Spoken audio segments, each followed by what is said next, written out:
Bonjour à tous et bienvenue dans ce Morning Bull Live. Nous sommes le 2 septembre 2022 et aujourd'hui il y a les non-farm payrolls qui seront publiés à 14h30 et à partir de là tout pourra changer. Je vous souhaite une excellente journée, une très bonne fin de semaine et à lundi. Non, je déconne, mais c'est vrai qu'aujourd'hui, la grande nouvelle, le gros truc de la journée, comme tous les vendredis, presque, j'ai envie de dire, c'est les chiffres de l'emploi. Oui, alors les chiffres de l'emploi, on les attend avec impatience cette semaine parce qu'après s'être pris une tôle monumentale la semaine dernière à cause de Jackson Hole et d'avoir finalement subi une semaine complètement pourrie à cause de Jackson Hole. On l'a vu typiquement, le CAC 40 a perdu 5,5% depuis Jackson Hole et depuis on n'a jamais réussi à remonter 6 séances de baisse consécutives en France par exemple. Les États-Unis ont réussi à inverser un tout petit peu la tendance hier soir. On ne sait pas trop pourquoi, mais on va dire que je pense qu'il y en a qui ont dû réduire un tout petit peu les shorts avant la séance d'aujourd'hui en se disant on ne sait jamais qu'est-ce qui pourrait nous sortir de bien et qui potentiellement pourrait renverser la tendance et redonner un peu de dynamisme au bull case.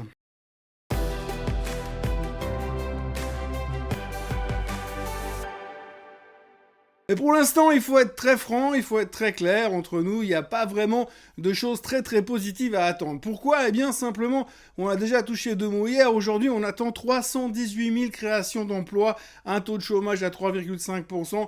On est proche du plein emploi aux États-Unis, tout va bien. Mais attention, si ça sort en dessus de 318 000, il faudra voir de combien on est éloigné. Comme depuis quelques mois, on nous a quand même habitués à se gourer de 250 000 à 300 000 jobs, tout peut arriver. Mais globalement, ce qu'on attend cette fois, ce serait l'idéal. J'ai envie de dire que le seul scénario idéal que l'on puisse sortir aujourd'hui, c'est de tomber pile sur les 318 000, ce qui est à peu près aussi probable que de tirer les 7 numéros corrects à l'euro million. Mais en gros, ce qu'il faut espérer, c'est qu'on soit pas trop loin des attentes.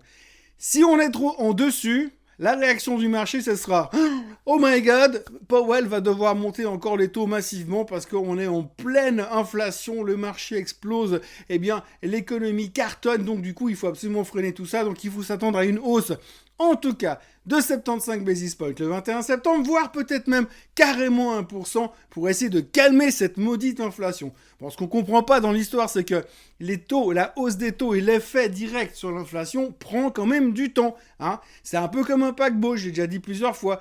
Si vous êtes capitaine d'un paquebot et que vous rentrez deux phases dans le port à 40 nœuds, il y a une chance sur deux que si vous freinez à 50 mètres du bord, vous allez ramasser le quai, les restos sur le quai derrière, la maison derrière le restaurant et probablement la place du village qui est derrière encore le restaurant et l'immeuble qui était au bord du port. Par contre, si vous anticipez un petit peu votre freinage, votre ralentissement, vous allez arriver juste à quai au bon endroit, au bon moment. C'est un métier, ça s'apprend. Et ben les taux, c'est pareil. Si vous montez les taux, faut pas vous attendre à une réaction immédiate de l'inflation. Boum, 3% de moins, c'est pas comme ça que ça marche.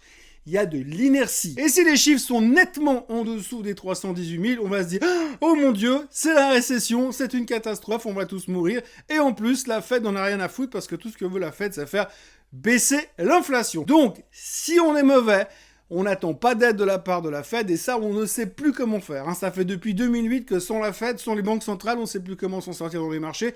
Donc, ce serait mauvais. Par contre, si c'est trop bon, eh bien, on va paniquer parce qu'on va dire la Fed va nous massacrer lors du prochain meeting et celui du mois d'octobre et celui du mois de novembre. Bref, on n'a pas fini de rigoler. Donc, en gros, on est vraiment dans un truc pile ça baisse, face ça baisse. Si la pièce tombe sur la tranche, on a une chance de s'en sortir. C'est un petit peu le scénario qu'on peut se faire pour cet après-midi, mais franchement, il n'y a pratiquement que ça qu'on peut espérer. Donc voilà, tout sera une question d'interprétation cet après-midi. Par contre, j'ai une excellente nouvelle, c'est que je peux vous assurer, mais ça, 100% sûr, lundi prochain, le marché américain ne baissera pas. Oui, il baissera pas parce que c'est Labor Day lundi prochain aux États-Unis, que ce sera fermé aux États-Unis, donc il n'y aura au moins pas de marché, pas de volatilité et pas de marché qui bougera lundi. Ils seront tous en mode Budweiser, barbecue et Budweiser, mais surtout Budweiser. Donc voilà, j'aimerais bien vous raconter plein de choses aujourd'hui, mais il faut bien comprendre qu'on est concentré sur ces chiffres économiques qui sont un peu la préoccupation du moment. À côté de ça, eh bien, on continue à allonger, à étoffer, à nurser notre liste des choses qui vont mal. On n'arrête pas d'avoir des nouveaux trucs. Hier, une des thématiques du moment, c'était la Chine, puisque la Chine a annoncé un nouveau confinement dans la ville de Chengdu. Alors, je ne savais pas qu'elle existait jusqu'à aujourd'hui. Néanmoins, ils ont verrouillé la ville parce qu'ils ont trouvé un pigeon intoxiqué au Covid ou je sais pas trop quoi. Bref, ils ferment tout ça. Donc, je crois que c'est quelque chose comme plus de 30 millions d'habitants, encore une fois. C'est pas une bonne nouvelle. Et dans la foulée, on a eu aussi quand même le PMI manufacturier en Chine qui était en dessous des 50. Donc, quand vous avez un chiffre en PMI qui est en dessous des 50, ça veut dire contraction. Qui dit contraction, dit pas une bonne nouvelle pour les marchés. Alors bon, les marchés chinois s'en foutent complètement parce qu'ils sont un tout petit peu manipulés, donc ça ne baisse pas vraiment, mais ça veut aussi dire que l'économie chinoise va mal. L'économie chinoise est en phase de quasi-récession. Oui, je sais, selon la définition de M. Biden et de Mme Yellen, la récession n'existe plus, donc probablement en Chine non plus, mais c'est pas forcément une bonne nouvelle. Et j'ai quand même un peu l'impression que sur certains coups, on a un peu l'intention d'essayer de cacher la merde au chat, comme on dit. Et alors les Chinois, ils sont spécialistes dans ce sens-là. Donc c'est vrai qu'on commence à sentir un peu le stress de plus en plus insistant, parce qu'il n'y a pas une semaine qui passe sans qu'on ait une mauvaise nouvelle sur la Chine, qui pèse un tout petit peu sur l'économie mondiale.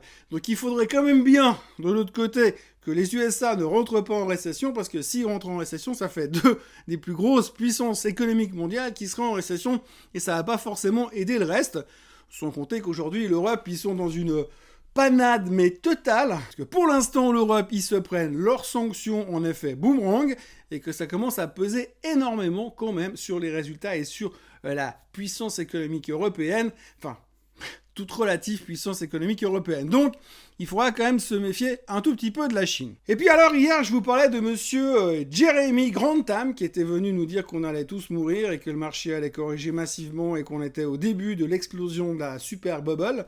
Eh bien, c'est pas tout, hein, parce que là, tout le monde est en train de venir sortir du bois et commencer à dire que la fin est proche. C'est assez rigolo quand même, c'est quand même fantastique. Et ça, c'est un truc qui est merveilleux dans les marchés. C'est que chaque fois que vous avez les marchés qui montent pendant 15 jours, 3 semaines, 1 mois ou 2 mois, comme on l'a vécu entre le 15 juin et le 15 août, vous arrivez début août, tout le monde est bullish. On dit, le marché, il peut plus jamais baisser, c'est trop cool, on va remonter à tel niveau, et puis à la fin de l'année, on sera à 5 000, youhou, c'est trop facile.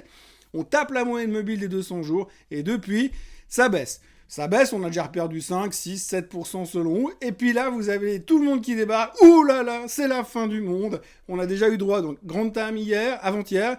Hier, on a eu Michael Burry.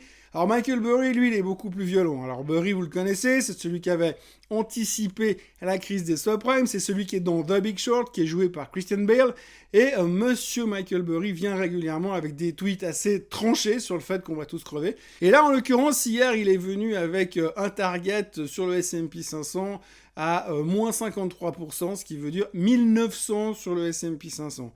Alors j'espère quand même pas qu'il aura raison sur ce coup-là, parce que si on va à 1900, ça va être un automne qui va être très très long et très très douloureux. Accessoirement, il a insisté sur le fait que la bulle avait commencé à exploser, que le crash avait commencé, et qu'il serait peut-être pas aussi rapide et violent que ce qu'on attendait, mais pour lui, on était en plein dedans, et il voit pas comment les prochains mois ça pourrait s'améliorer. Donc on a lui, et on a pas mal de banques d'affaires qui sont venus aussi se montrer très méfiants, pensant que les 3009 sur le S&P allaient casser, et qu'ensuite on irait chercher entre moins 9 et moins 10% plus bas, et faire en tout cas des new lows, ou en tout cas retester les plus bas du 15 juin. Donc comme vous le voyez, l'ambiance est au beau fixe, hein, tous les bears sont de sortie. Je suis très très inquiet parce que Monsieur Roubini n'est pas encore apparu. Alors j'imagine que si les chiffres sont mauvais cet après-midi et qu'on se reprend encore 3-4% et qu'on casse les 3009 ce soir, j'imagine que sur le week-end, il devrait parler. Ça, on peut compter dessus. C'est presque aussi certain que le fait que le marché n'ouvrira pas lundi prochain. Enfin, quand je dis n'ouvrira pas lundi prochain, c'est aux États-Unis, parce que pour l'instant, le Labor Day, ça reste aux États-Unis. On a déjà récupéré Halloween, on va pas en plus le récupérer le Labor Day. Voilà, grosso modo, c'est une petite journée qui commence. Pour l'instant, les futurs sont inchangés, le Bitcoin est inchangé, l'or est inchangé, le pétrole est inchangé. Il ne se passe strictement rien, tout le monde est comme ça.